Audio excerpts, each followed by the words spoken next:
નમો અરિહંતાણં નમો સિદ્ધાણં નમો આયર્યાણં નમો ઉવધ્યાયાણં નમો લોએ સબ્બસાહું એસુ પંચન મુક્કારો સર્વપાવપણાસણો મંગલાણં ચ સવ્વેસિં પરમં હવૈ મંગલમ આસ્વાદ્ય યદ્વાક્યરસંબુધાનાં પીયુષપાને ભવેત તૃણૈવ નમામિ तं વિશ્વજનીન વાચં યમેન્દ્રં જિનવર્ધમાનम् અચિંત્ય ચિંતામણિકલ્પશાખિને વિશુદ્ધ સદ્બ્રહ્મ સમાધિશાલિને દયાર્ણવાયાર્થિતદાયિને સતાં નમો નમઃ શ્રી ગુરુને નિસૂરય નમો નમઃ શ્રી ગુરુને નિસૂરય નમો નમઃ શ્રી ગુરુને નિસૂરય.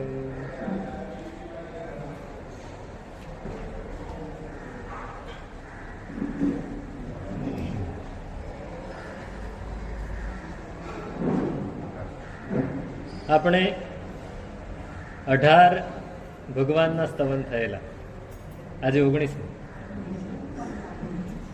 હા, કઈ વાંધો નહીં, મને યાદ છે. મારો સ્વાધ્યાય છે મલ્લીનાથ ભગવાનનું સ્તવન. તુજ મુજરી સનિરીઝ અટપટ એહ ખરીરી ખટ લટપટ ના બેકામ ખટપટ ભાંજ પરીરી તુજ મુજરી સનિરીઝ અટપટ એહ ખરીરી. ઉપાધ્યાયજી ભગવાન ભક્તિ છે, વિદવત્તા છે અને કવિતા છે. 3 વસ્તુ ભેગી થઈ ગઈ. એક તરફ પરમાત્મા પ્રત્યે અવિહળ રાગ છે, ભક્તિ છે, સમર્પણ છે. બીજી બાજુ વિદવત્તા છે, સરસ્વતીનો પ્રસાદ છે, વરદાન મળ્યું છે.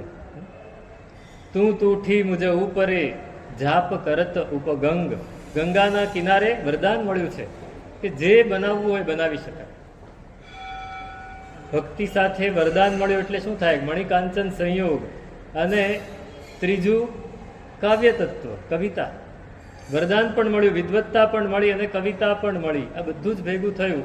કેવા શબ્દો વાપર્યા છે કે તુજ મુજ રીઝ અને રીઝ અટપટ એહ ખરીરી. આપણને અટપટું લાગે, કઈ ખબર જ નહીં પડે. લટપટ નાવે કામ ખટપટ ભાંજ પરીરી. હે ભગવંત, મારે તમને રીઝવવા છે. હું તમને રીઝવું અને તમે રીઝો એટલે હું પાછું હું રીઝું. રીઝવું એટલે શું? હું તમને ખુશ કરવાનો પ્રયત્ન કરું અને તમે ખુશ થાઓ એટલે હું ખુશ થાવ. આ બહુ અટપટું છે. ભગવાનને કહે છે પહેલા હું તમને રીઝવું પછી તમે મને રીઝવો. આ ક્યારે મેળ પડે? ક્યારે મેળ પડે? લટપટ અને બાકી હું તમારી ખુશામત કર. તમને રીઝવવા અઘરા છે. પાછા તમને રીઝવવા બહુ અઘરા છે. એમાં લટપટ કામ નથી આવતી. હવે એક કામ કરો, બધી ખટપટ દૂર કરો. બધી જ ખટપટ દૂર કરો. પરમાત્માને રીઝવવા છે અને એ રીઝે તો હું રીઝું. આ પદાર્થ કેવો છે જબરદસ્ત કે પહેલા પરમાત્માને હું રીઝવું અને પછી એ રાજી થાય તો હું પણ રાજી થાઉં. મત પ્રસત્તે ત્વત્પ્રસાદસ ત્વત્પ્રસાદાદ ઇયમ પુનઃ ઇત્યન્યોન્યાશ્રયમ વિંધી પ્રસિદ્ધ ભગવન્મય. આ વિતરાગ સ્તવમાં હેમચંદ્રાચાર્ય ભગવંતે આ વાત સંસ્કૃતમાં મૂકી. એની એ જ વાત આખી એમને ગુજરાતીમાં મૂકી. કેવી કવિતા છે! કે હું હે ભગવાન હું આપને પ્રસન્ન કરું અને આપ પ્રસન્ન થાઓ એટલે હું પ્રસન્ન થાઉં, હું પ્રસન્ન થાઉં એટલે વળી આપને પ્રસન્ન કરું. આ એકબીજાની ઉપર ખો રમવાનું છે. ખો આપ્યા કરો. ખો રમતા હતા ને? અત્યારે કોણ રમે છે? કોઈ રમે છે ખો? ભૂલી ગયા બધા. એક કવિતા છે એક કવિની કે વાત વાતમાં આપણે એકબીજાને ખો આપતા રહીએ છીએ. આખી દુનિયાને ખલકને ખો દઈ દીધી. આ દુનિયાને જ આપણે ખો આપીએ છીએ. અહીંયા આ જ છે, હું તમને પ્રસન્ન કરું, તમે મને પ્રસન્ન કરો, અને પછી એકબીજાની ઉપર આપણે ડિપેન્ડન્ટ રહીએ. એ અન્યોન્યાશ્રય. અમારા શાસ્ત્રોમાં એક દોષ છે અન્યોન્યાશ્રય. આના લીધે આ થાય અને એના લીધે પાછું આ થાય. તો કયું સાચું? કયું સાચું? પૈસા આવે તો ખાવાનું મળે, એ બરાબર છે કે પૈસા મળે તો ખાવાનું મળે, પણ ખાવાનું મળે પછી જ પૈસા આવે એવું થાય તો અન્યોન્યાશ્રય થઈ જાય. એ અન્યોન્યાશ્રય નથી કરવો. ભગવાન એમ કે છે કે હું તમને રીઝવું પાછા તમે મને રીઝવો. આ બે વસ્તુ નહીં ચાલે. આ તો અટપટું છે બહુ. એ અટપટામાંથી કંઈક બહાર કાઢો ભગવાન. એને રીઝવવા, દુનિયાને આપણે રીઝવી શકીએ. ભગવાનને કેવી રીતે રીઝવાય? દુનિયાને રીઝવવી છે ચાલે, ભગવાનને કેવી રીતે રીઝવવા? એ રીઝી જાય તો શું મળે? એ રીઝી જાય તો શું મળે? બહુ સમજવા જેવી વાત છે. એને રીઝવવા છે, એ રીઝી જાય તો પછી શું માગવું છે કઈ ખબર જ નથી. અને રીઝે કેવી રીતે એ પણ ખબર નથી. સૌથી પહેલી વાત તો એ રીઝે કેવી રીતે. નિરાગી શું રે કિમ મળે પણ મળવાનો એકાંત, વાચક જશ કહે મુજ મળ્યો ભક્તિ એ કામણ તંત, શ્રી શ્રેયાંસ કૃપા કરો. એ નિરાગી છે, એ તો વિતરાગ છે. એને રીઝવવા કઈ રીતે? કોઈ માણસ રાગી હોય તો એને રીઝવી શકાય, એને ખુશ કરી શકાય. કોઈ માણસ પ્રસન્ન થાય ક્યારે થાય? આપણે કંઈક એની સેવા કરીએ ને પ્રસન્ન ક્યારે થાય? એ રાગી હોય. વિતરાગી હોય તો પ્રસન્ન થાય? નિરાગી સેવે કાંઈ હોવે એમ મનમાં નવિયાણું. ધર્મનાથ ભગવાનના સ્તવનમાં બી પાછું એ જ આવ્યું કે ભગવાન તમારી ઉપર મને પ્રેમ છે પણ તમે તો રીઝવાના જ નથી, તમે તો વિતરાગી છો, તો તમને કેવી રીતે હું રીઝવું? રીત, આ રીત જ ખબર નથી તો હું રીઝવવા બેઠો છું. એ કેવી રીતે થશે? કેવી રીતે થશે? આપણે બોલીએ છીએ પાછા, આજ મારા પ્રભુજી સામું જુઓ ને, સેવક કહીને બોલાવો રે. બોલાવશે? બોલાવ્યો? બોલાવતા આવડવું જોઈએ. આપણને બોલાવતા આવડે તો એ આવે જ. આપણે એને બોલાવવા પડે, પરમાત્માને બોલાવવા પડે, એને સાચવવા પડે. આપણે કોઈક મહેમાન વેવાઈ હોય એને કેટલા સાચવી, જમાઈ હોય તો કેવા સાચવી, જમાઈ હોય, વેવાઈ હોય, બનેવી હોય કેવા સાચવી. સાળો આવે તો ઠીક છે, બનેવી આવે તો કુમાર કુમાર કરીને, જમાઈ આવે તો. હવે ગુજરાતમાં, અહીંયા મુંબઈમાં હજી બહુ નથી સાંભળ્યું, પણ ગુજરાતમાં તો બહુ સાંભળ્યું. 70 વર્ષના થઈ જાય તો એ કુમાર જ કહેવાય. એના કુમારને ત્યાં કુમાર આવી જાય તો એ કુમાર જ કહેવાય. એને સાચવવા પડે. તો આને કેટલા સાચવવા પડે તો જ બોલાવે. એને બોલાવતા આપણને આવડવું જોઈએ. કેવી રીતે?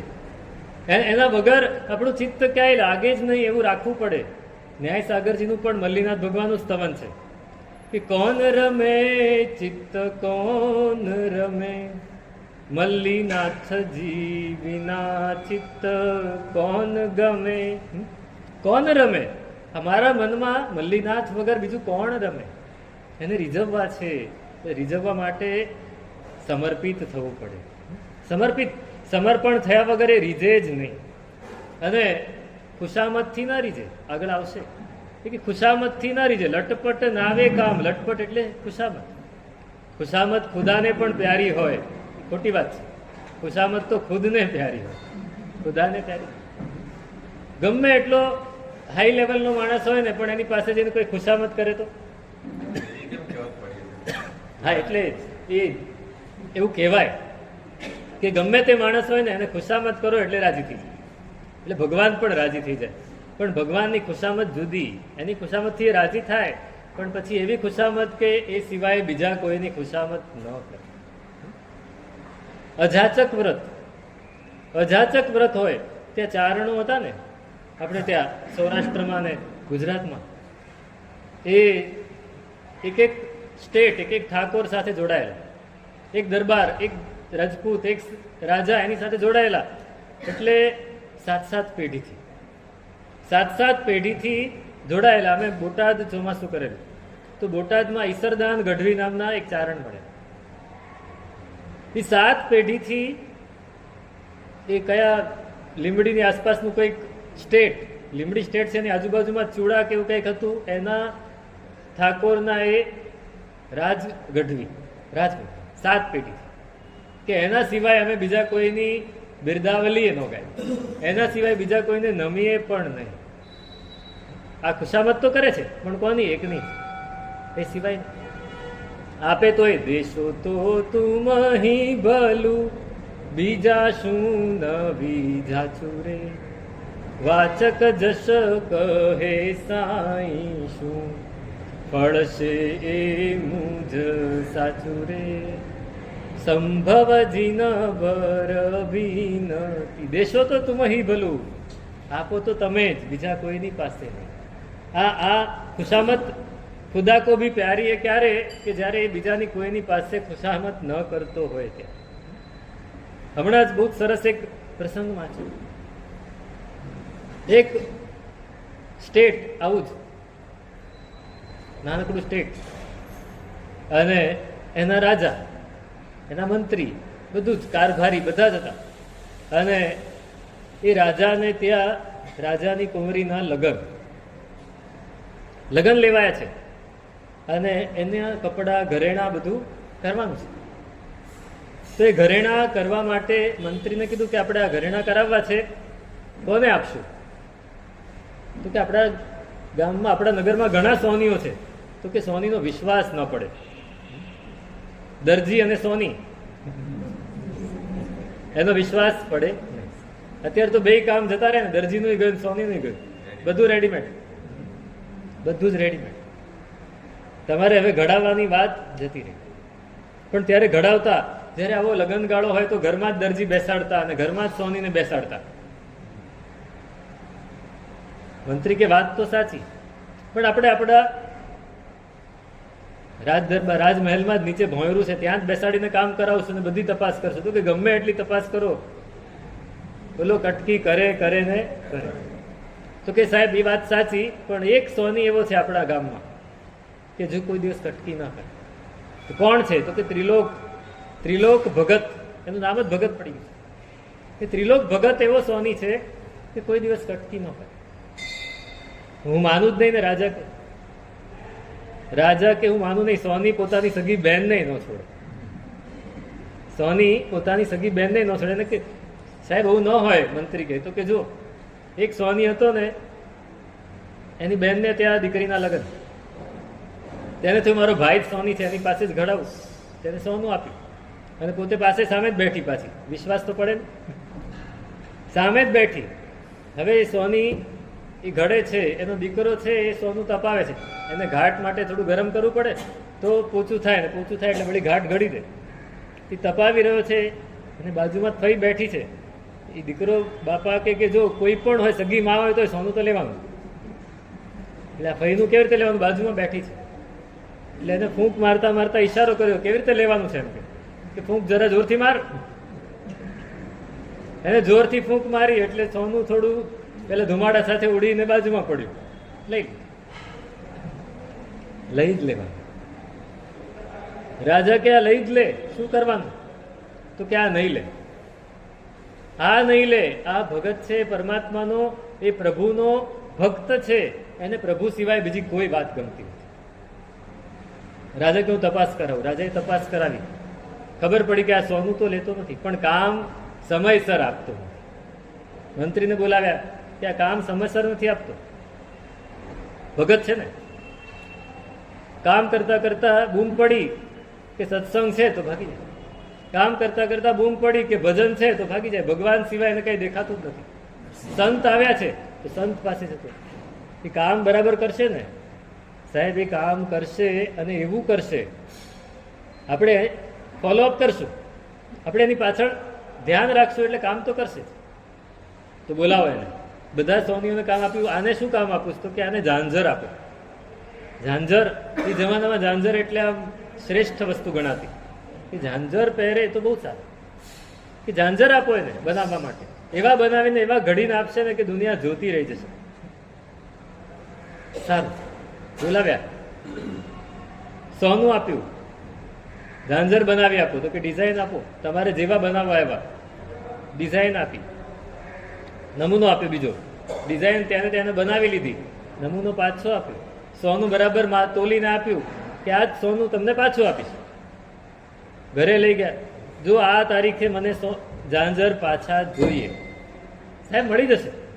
તમે દર વખતે બધાને કહો છો મળી જશે, પણ મળતા નથી. તમે વળી ભક્તિમાં પડી જશો તો મને રહી જશે. નહીં સાહેબ, આપીશ, હું તમને કરીને આપીશ, ઘડીને આપીશ. અને એ તો લઈ ગયા. રાજા દર ત્રીજે દિવસે તપાસ કરે છે. હા ભાઈ તો ગયા, સોનું મૂક્યું અને હજી આમ વિચારે કે આમ ઘડવા બેસું ત્યાં બૂમ પડી કે સંત પધાર્યા છે, સત્સંગમાં ચાલો. રવાના. સત્સંગમાં ગયા, થોડી ભક્તિ કરી, પગ દબાવ્યા. રાત્રે મોડું થઈ ગયું આવતા, થયું કાલે સવારે કરીશ. બાપજી તો સવારે જવાના છે, નીકળી જવાના છે, સવારે કરીશ. સવારે બાપજી જવાના હતા, બૂમ પડી એટલે વળાવવા ગયા. વળાવીને પાછા આવ્યા, નૌકારસી જે કરવાનું હોય શિરામણ કર્યું, આ તે કર્યું, કામ લઈને ઘડવા બેઠા અને ઘૂઘરી બનાવવાની શરૂ કરી. ત્યાં મંત્રીનો માણસ આવ્યો જોવા માટે. કરો છો ને બરાબર કામ? તો કે આ જો આ ઘૂઘરી જ ઘડું છું.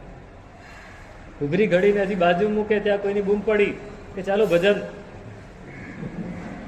મંદિરમાં મંગળા છે, સંધ્યા છે, જલ્દી ચાલો ઘરે, મંદિરમાં ભજનમાં જવું છે. એટલે એની પત્નીને કે આ બધું મૂકી દેજે, હું જઈને આવું છું. પત્ની કે આ કામ કરો તમે, કામ આ રાજાનું કામ છે, ગમે તેનું કામ છે. કે હમણાં થઈ જશે, ચિંતા નહીં, એકવાર બેસી જવો એટલે થઈ જ જશે. પણ બેસે તો બેસે. ભગત, ભગવાનનું નામ પડે એટલે બીજું બધું જ ભૂલી જાય, એને ભગત કહેવાય. અમારા અત્યારે ભગતની વ્યાખ્યા કંઈક જુદી થઈ ગઈ છે. મારા ગુરુ મહારાજ કહેતા, ભાંગેલો, ગગડેલો ને તૂટેલો. ભાંગેલો, ગગડેલો અને તૂટેલો ભગત. એવા ભગત નહોતા, આ ભક્તિવાળા. પરમાત્મા પ્રત્યે અપાર ભક્તિ, અવિહળ ભક્તિ. ભગવાનનું નામ પડે, સંતનું નામ પડે એટલે રહે જ નહીં. એમને એમ મહિનો આપેલો મહિનો પૂરો થઈ ગયો. ઘૂઘરીથી આગળ વધ્યા જ નહીં. ઘૂઘરીથી આગળ વધ્યા. મંત્રીનો માણસ દર ત્રીજે દિવસે આવીને તપાસ કરે, અરે થઈ જશે, તું ચિંતા ન કર, ડ્યુ ડેટે કામ આપી દઈશ. એને મહિનો પૂરો થયો અને મંત્રીએ બોલાવ્યા તો કામ થઈ ગયું. તો કે સાહેબ થોડા દિવસ વધારે આપવા પડશે. મંત્રી કે તમને મહિનો આપ્યો, આ રાજા મારી પર ગુસ્સે થશે, મેં તમને કામ અપાવ્યું, તમે કામ પૂરું ન કરો. ચાલો રાજા પાસે. રાજા પાસે ગયા. રાજા કે લાવો લાવો, થઈ ગયું ને, હજી 4 દિવસ જોઈએ. લગ્નને 15 દિવસની વાર છે, હજી 4 દિવસ જોઈએ તમારે. પાંચમના લગ્ન છે, માસુદ પાંચમના, અને આજે પોષવદ પાંચમ થઈ ગઈ છે ને તમારે આપી દેવું જોઈએ. અમારે બધાને દેખાડવાનું હોય, કંઈક ભૂલ પડે તો સુધારવાની હોય, અને તમે હજી સુધી આપતા નથી. ઓલ્ટરેશન કરો, ફિટિંગ બરાબર ન આવે તો ઓલ્ટરેશન કરાવો. બધું જ બહુ ખખડાવ્યા. સાહેબ ભગવાનનું નામ પડે, સંતનું નામ પડે તો પછી કામ છોડી દો. પહેલેથી ના પાડવી હતી ને. આપ રાજા કે જો હવે 5 જ દિવસ આપું છું, 4 નહીં 5 દિવસ આપું છું, પણ 5 દિવસમાં કામ પૂરેપૂરું થઈ જવું. પછી તમે એમ કહેશો તો અમે કોને કહેવા જઈશું? અત્યારે તો એવું છે ને કે બીજું સોની આવીને આ કામ કરી આપે. એ જમાનો એવો નહોતો કે આ ગામનાને બીજા ગામનાને આપી દઈએ, નહીં, કરવું જ પડે. હવે આને થયું, ઘરે આવ્યા, એની પત્નીને કીધું હવે કોઈ પણ બોલાવ આવે તો મને ના પાડી દેજો, આ નહીં આવે, એ નહીં આવે. કામે લાગી ગયા, થોડું કામ આગળ વધાર્યું, 1 દિવસ 2 દિવસ, ત્રીજો દિવસ આવે ને બૂમ પડી, સંત પધાર્યા છે, સંત પધાર્યા છે. તો કે આ મને નહીં આવી શકું, મારે કામ છે. સંતે ઓળખતા હતા ત્રિલોક ભગત, કે ભગત વગર અમને કેમ ફાવે, મારે વ્યાખ્યાન વાંચું તો અમુક લોકો તો જોઈએ ને વ્યવસ્થિત. આજે આવી ગયા બધા લોકો, અમુક તો ભગત જોઈએ સત્સંગ કરવા માટે, તો એ નહીં આવે તો કેમ ચાલે? તો કે આજે ના પાડી દઉં, હું પછી 4 દિવસ પછી આવીશ, મારું કામ પતી જવા. તો ગયો, પણ આના મનમાં ચેન ન પડે. કામ કરતા કરતા અંદરથી થાય ક્યારે જવું, ક્યારે સાંભળું, ક્યારે જવું, ક્યારે સાંભળું. એને થયું જઈ આવું એકવાર, ચાલો રાત પાળી કરી લઈશ, રાત પાળી કરી લઈશ. અને ગયા, એની પત્નીને કહીને ગયા કે હું જાઉં છું. કેમ તમે ના પાડતા હતા ને? તો કે જવું પડે, પણ જલ્દી પાછા આવજો, કામ કરવાનું. પણ ગયા એ પછી પાછા આવે, રાત પડી ગઈ. રાત્રે આવ્યા અને કે હવે ચાલ સરસ દીવો બનાવી દે, 2-4 દીવા પ્રગટાવી દે, હું કામ શરૂ કરું. અને કામ શરૂ કર્યું, પણ મનમાં તો પેલું જ ચાલે, એટલે કામ નથી થતું. થયું કાલે સવારે કરીશ, કાલે સવારે કરીશ, એમ બીજા 2 દિવસ કાઢી નાખ્યા. હવે છેલ્લો દિવસ, 5 દિવસ આપે, 4 દિવસ પૂરા. 5મો દિવસ, અને રાજાએ સવારે માણસ મોકલી દીધો, જુઓ કાલે બરાબર મળી જવું જોઈએ. અરે થઈ જશે, હું હવે દિવસ રાત એક કરીને કરી દઈશ. કામ થવા જ આવ્યું છે. હકીકતમાં 25% કામ વધારે નહોતું. હવે મંડી જ પડવું છે. છોકરા હોય ને, અત્યારે વેકેશન હોય, હોમવર્ક આપેલું હોય કે આટલું હોમવર્ક કરી દેજો, શું કરે? મોબાઈલ, ગેમ્સ, રમવાનું, હરવાનું, ફરવાનું બધું જ કરે ને છેલ્લે 2 દિવસ પછી મંડી પડે.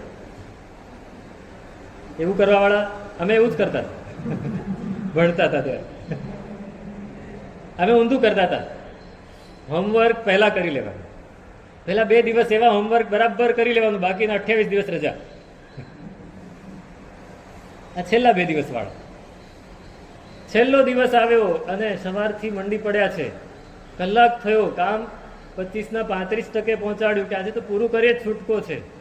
અને એક સંત બરાબર ગામમાં પધાર્યા હતા ને એના જ ઘરે આવ્યા કે ભગત શું કરો છો? એમ કે તો કે આ રાજાનું કામ છે, કરું છું પૂરું. તો કે થયા કરશે સંસારના કામ, ચાલ આ ભક્તિનું કામ છે, ચાલ મારી સાથે. મંદિરમાં જઈને ભજન કરવાના છે ને પછી સત્સંગ કરવાનો છે. ના સાહેબ હું નહીં આવી શકું, આ કામ મારે આજે પૂરું કરીને કાલે આપી જ દેવાનું છે. અરે થયા કરશે, ચાલ ભાઈ. એવા 2-4 સરસ શબ્દો કયા કે પીગળી ગયા. ભક્ત છે ને, ભક્તિની વાત આવે એટલે પીગળી જ જાય. આપણે સમજો કે તમે ઘરેથી નીકળ્યા, પરમ દિવસે 14 હતી ને, સાંજનો સમય છે, તમે નક્કી કર્યું કે પ્રતિક્રમણ કરવા જવું છે ને ઘરેથી નીકળ્યા થેલી લઈને, અને કોઈ મિત્ર મળી જાય કે ચાલ આ કામ અર્જન્ટ આવ્યું છે, જવું પડે, તો જાઓ કે પ્રતિક્રમણ કરવા જાઓ? પ્રતિક્રમણ કરવા જાઓ કે મિત્રની સાથે જાઓ? પ્રતિક્રમણ તો દર 14 આવે જ છે. આ કામ ક્યારે થવાનું? અને આ મિત્ર કહે છે તો જવું પડે. આપણી પરિસ્થિતિ આ છે, અને ત્રિલોક ભગતની પરિસ્થિતિ આ છે કે સંત બોલાવે છે, જવું પડે. પત્નીને કહેવાય એવું નથી, તો પાછા એ ખખડાવે. રાજા તો ગુસ્સે થયા જ છે.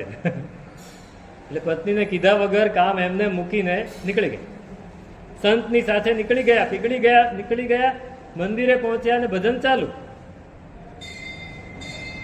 અને એવી રમઝટ ચાલી કે ભગત ગાતા ગાતા ઉભા થઈને નાચવા માંડે. એ નાચે છે અને આ તરફ આ કામ રખડ્યું છે. રાજાએ માણસ મોકલ્યો કે જા જોઈ આવો, ભગત કામ કરે છે કે શું કરે છે, કાલે સવારે મળવું જોઈએ. અને માણસ મોકલ્યો, આ ભાઈ અંદર મંદિરમાં નાચે છે, જો એ કામ ન કરે તો પકડીને લઈ આવજે. પકડીને લઈ આવજે એવી પણ તાકીદ કરી છે. પેલો ઘરે રાજમહેલથી દરબારથી આવવા માટે નીકળ્યો છે ને આ તરફ આ ભાઈ તો છે નહીં, તો ભગવાનને ચિંતા થઈ. ભગવાનને ચિંતા થઈ. ત્રિલોક ભગતનું રૂપ લઈને ઘરે આવે. ઘરે આવીને કામ શરૂ કરે. કામ ફટાફટ, ભગવાન બેઠા હોય કેવી રીતે થાય કામ? હરિ પોતે ત્રિલોક ભગતનું રૂપ લઈને આવ્યા, કામ શરૂ કરી દીધું. ઝાંઝર ઘડવાના, પેલું માણસ આવે ત્યાં સુધીમાં 50% કામ પૂરું થઈ જશે ને. અરે કાલે સવારે નહીં, આજ સાંજે જ આપી દઈશ, આજે સાંજે જ આપી દઈશ. સારું, ફટાફટ ફટાફટ કલાકમાં તો કામ પૂરું કરીને એની પત્નીને કે જો આ ઝાંઝર ઘડાઈ ગયા છે. હે, ઝાંઝર ઘડાઈ ગયા? તો કે હા. એને ખબર નથી કે આ એ નથી ઘડાઈ ગયા. તો કે હા, એને બરાબર સાચવીને ડામચિયામાં મૂકી દે, સાંજે રાજાનો માણસ આવે ત્યારે આપવા જવાનું છે. અને એ તો પાછા મંદિર ભેગા થઈ ગયા. મંદિર ભેગા થઈ ત્યાં ઓલા નાચે છે, હાથમાં કરતાલ લઈને ભજનની રમઝટ ચાલે છે ને નાચે છે. એને ભગવાન સિવાય કાંઈ દેખાતું નથી. સાંજ પડી, રાત પડી, હજી એનો નાચ ચાલુ જ છે. બધા ગીતો ગાતા જાય છે, નાચતા જાય છે, એનો ચાલુ જ છે. ભગવાને થયું ઓલા આવશે હમણાં. પાછા આવ્યા. પાછા આવ્યા અને રાજાનો માણસ આવ્યો, થઈ ગયું છે. તો કે હા ચાલો હું આપવા જ આવતો. ડામચિયામાંથી લીધું, બરાબર પેક કર્યું, રાજા પાસે પહોંચ્યા. રાજાને દરબાર સાંજનો ભરાયો છે, ધર્યું, રાજાના લઈ લો. રાજાએ જોયું, આટલા સરસ ઝાંઝર ભગવાને ઘડ્યા. કેવા ભગવાને ઘડ્યા હોય ઝાંઝર કેવા હોય. રાજા આભો બની ગયો કે તમે, મને વિશ્વાસ જ નહોતો કે તમે કામ કરશો અને તમે આવું સરસ કામ કરીને આપ્યું. મંત્રી કે મેં નહોતું કીધું? કામ તો ત્રિલોક ભગત. રાજા રાજી થઈ ગયો, 1000 સોનામોર આપી દો. શું કે છે? ઝાંઝર 5 સોનામોરમાં બની જાય. કેટલી સોનામોર આપી? ત્રિલોક ભગત કે સાહેબ રાજન બહુ કૃપા થઈ, 1000 સોનામોર. માણસને કીધું ચાલ લઈને ગયા. એની પત્નીને કીધું લો આ સાચવું, આ સાચવું. કાલથી આપણે દાન સત્ર શરૂ કરવાનું. કોણ કે છે આ? ભગવાન. ત્રિલોક ભગત ત્યાં છે અને અહીંયા દાન સત્ર. ત્રિલોક ભગત સવાર પડી, આખી રાત ત્યાં હતા. એની પત્નીને ખબર નથી આ ભગત તો ત્યાં બેઠા છે. અને સવાર પડી અને પેલા સંત કે અમારે જવું છે, ચાલો અમારી સાથે. એકાદ ગામ સુધી ચાલો. એક ગામ, બીજા ગામ, રસ્તામાં સત્સંગ ચાલતો જાય છે. એને ભૂલાઈ ગયું કે મારે ઘરે પહોંચવાનું છે ને ઝાંઝર બનાવવાના છે. 2-3 ગામ પહોંચી ગયા અને પછી સંતે ત્યાં રોકી લીધા કે હવે સાંજે જજો. અને રંગમાં એવા રંગાયેલા કે એને કઈ યાદ જ ન આવે. અને આ બાજુ આને તો દાન સત્ર શરૂ કરી દીધેલું. અને જે ગરીબ ગુરબા હોય, સંતો હોય, ભક્તો હોય, બધા જ આવીને બધાને જમાડે છે. ઘોષણા કરી. 1 દિવસ, 2 દિવસ, 3 દિવસ બધા જમીન નીકળ્યા. ઓલા ગામના હતા એ ત્યાં પહોંચ્યા જમીને. અને ત્યાં જઈને બધાએ વખાણ કરવા માંડે કે ત્રિલોક ભગતે જે સત્ર ખોલ્યું છે, અહીંયા ભગવાન બેઠા છે. હે, ત્રિલોક ભગતે સત્ર ખોલ્યું છે. આણે સાંભળ્યું ત્રિલોક ભગતે સત્ર ખોલ્યું. શેનું? તો કે બધાને જે જમાડે છે, જે બધાની સેવા કરે છે. કે અમે થાક્યા પાક્યા પહોંચ્યા હતા, અમને નાહવા માટે પાણી આપ્યું, જગ્યા આપી, જમાડ્યા, અને પછી થાકી ગયા તો પગ દબાવીને સુવાડી દીધા. અને એની સામે આપણે જોઈએ તો આપણો થાક ઉતરી જાય. કેવા ભગત છે? તો કોણ છે? તો કે ત્રિલોક ભગત. તમે નથી ઓળખતા? એ બોલતો તો એ બોલતા હતા એ ભાઈ, એને જોયું, અરે ત્રિલોક ભગત તો તમે છો. તો કે હું જ છું. તો કે બસ તમે અહીં ક્યાંથી આવી ગયા? તમે ત્યાં હતા નજીક, સવારે તો અમને વળાવ્યા છે, અહીંયા ક્યાંથી આવી ગયા? નક્કી તમારી ઉપર ભગવાનની બહુ કૃપા છે. તમે આટલું સરસ કર્યું. પેલા વિચારે છે કે આ કોણે કર્યું? દોડતા દોડતા ઘરે પહોંચ્યા. એની પત્ની કે તમે ક્યાં ગયા હતા? એટલે તમે ક્યાંથી આવ્યા હમણાં? તો બહાર ગયો હતો. શેના બહાર ગયા હતા? હજી હમણાં તો અહીંયા હતા ને તમે આમ ક્યાંથી આવ્યા? આટલા કપડા મહેલા ને આ બધું શું છે? આ બધું શું છે? દોડતા દોડતા પરસેવાથી રેપ જે ક્યાં ભાગી ના? તો કે અલ્યા તને ખબર ના પડી આ કોણ હતું? કોણ હતું કે ત્રણેય લોકના નાથ હતા, ત્રિલોક નાથ હતા, હું નહોતો. આટલું બધું તો કે ઝાંઝરે ઘડી દીધું અને આટલી બધી સેવાએ કરી દીધી. સમર્પણ. પરમાત્માને રીઝવવા માટે દુનિયાને છોડી દેવી, દુનિયાને ભૂલી જવી. જો દુનિયાને ભૂલીએ તો જ પરમાત્મા રીઝે. સાચી ભક્તિ રે ભાવના રસ કયો, રસ હોય તિહા દોય રીઝે જી. પદ્મ પ્રભજી ન જઈ અળગાવ્યા. સાચી ભક્તિ રે ભાવના રસ કહ્યો, સાચી ભક્તે સાહિબા રીઝો એક વેળા. ગાઓ છો તમે? ખબર છે? બહેનોને ખબર છે. સાચી ભક્તે સાહિબા રીઝો એક વેળા, શ્રી શુભ વીર હુવે સદા મન વાંછિત મેળા. શેનું છે આ? નહીં ખબર. પૂજા ભણવાનું ભૂલી ગયા આપણે. પાર્શ્વનાથ ભગવાનની પંચકલ્યાણક પૂજા છે, એનું સૌથી છેલ્લું કળશ છે આ. સૌથી છેલ્લો કળશ. એમાં કહ્યું કે સાચી ભક્તિ સાહેબા, હે ભગવંત હું સાચી ભક્તિ કરું એક જ વાર રીઝો. એક વાર મળો ને મારા સાહિબા, એક વાર રીઝી જાઓ, એક વાર મળી જાઓ, બસ પછી તમને છોડીશ નહીં. તો અહીંયા કહે છે કે સાચી ભક્તિ રે ભાવના રસ કયો. ભક્તિ આપણી સાચી હોય તો એ રીઝ્યા વગર રહે નહીં, અને રસ હોય ત્યાં બેય રીઝે. હું તો રીઝું અને એ પણ રીઝે, એ પણ રીઝે. આખી જિંદગી મથીએ ને તોય એને રીઝવવો કેવી રીતે નહીં સમજાય જ્યાં સુધી ભક્તિ નહીં આવે. અને એ ન રીઝે તો આપણી જિંદગી નકામી છે. એને રીઝવવો છે. પ્રભાશંકર પટણીનું નામ સાંભળ્યું છે? ભાવનગરના દિવાન હતા, ભાવસિંહજી મહારાજ, એમના દિવાન. પછી કૃષ્ણકુમારસિંહજી આવ્યા, એમના પણ એ દિવાન હતા. પછી પોતે રિટાયર થયા, પોતાના દીકરા અનંતરાય પટણીને દિવાન બનાવ્યા. કે પ્રભાશંકર પટણીએ એ કવિ હતા, પોતે અનેક કાવ્યો બનાવ્યા છે. એમાં એક કાવ્ય એને ભગવાનની ભક્તિનું બનાવ્યું. ભગવાનને કહે છે કે ભગવંત, હું એવો દાવો કરું છું કે મેં તમારી ઘણી ભક્તિ કરી, પણ તમે સ્વીકારો તો બરાબર છે. હું એવો દાવો કરું કે તમારી ભક્તિ ઘણી કરી, પણ તમે સ્વીકારો તો બરાબર છે.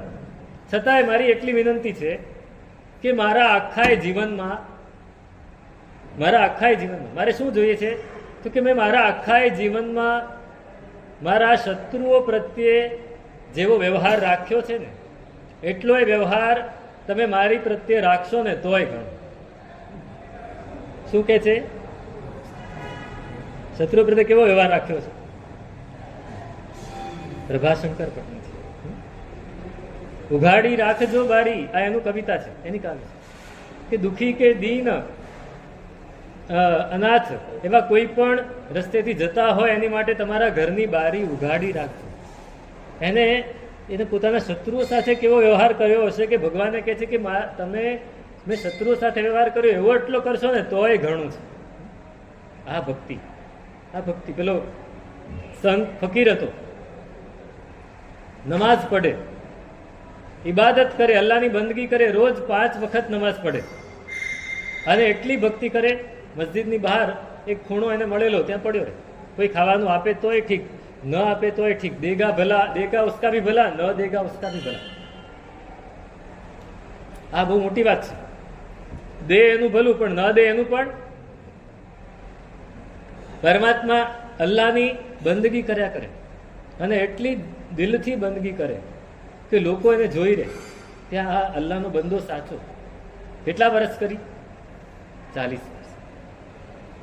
40 વર્ષ અલ્લાહની બંદગી કરી છે એણે. લોકો એના વગર મસ્જિદની કલ્પના પણ ન કરી શકે.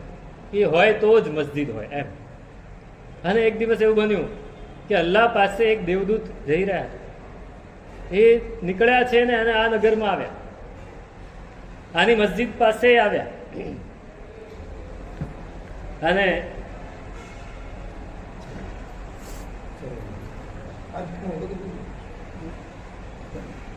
પ્રધાન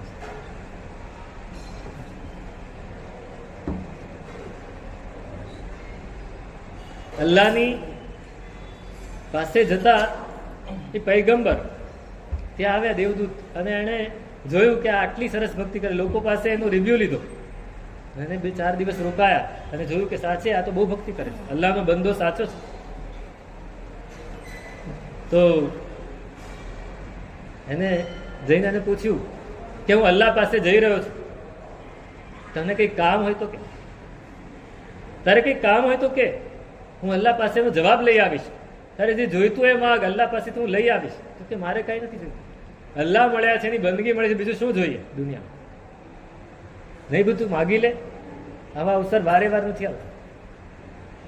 ઘણું કીધું ત્યારે કીધું મારો એક પ્રશ્ન છે, એક જ મારી વાત છે, મારો એક પ્રશ્ન પૂછીને આવજો, એનો જવાબ લઈને આવજો.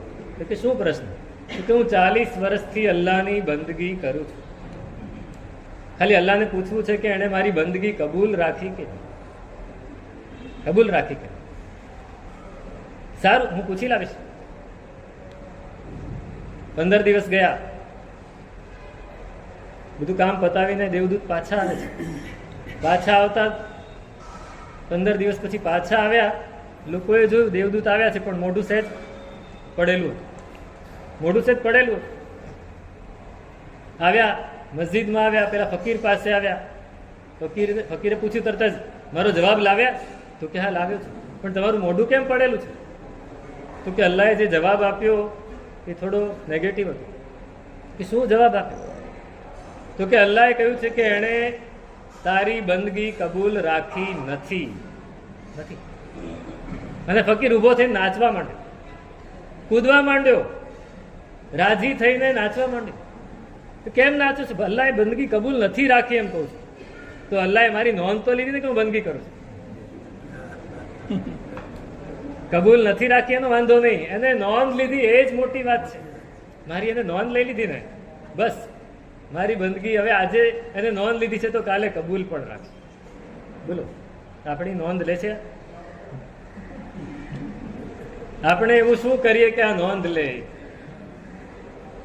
ઘટમ ભિંદ્યાત પટમ છિંદ્યાત કુર્યાત રાસભ રોહણમ.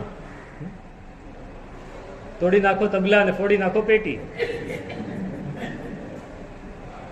પણ આપણું ધ્યાન એને લે, આપણી ઉપર એક નજર તો નાખે કે તું ભાઈ આ ખોટું કરે છે, એટલું તો કે એને રીઝવવો છે. તુજ મુજ રીઝની રીઝ અટપટ એહ ખરીરી. આ બહુ અટપટું છે, પણ એને રીઝવવો. એકવાર એને રીઝવીએ, એને રીઝવવું છે. હજી પણ આગળ વાત કરે છે કેવી રીતે રીઝવવું. ભગવંત પધાર્યા છે.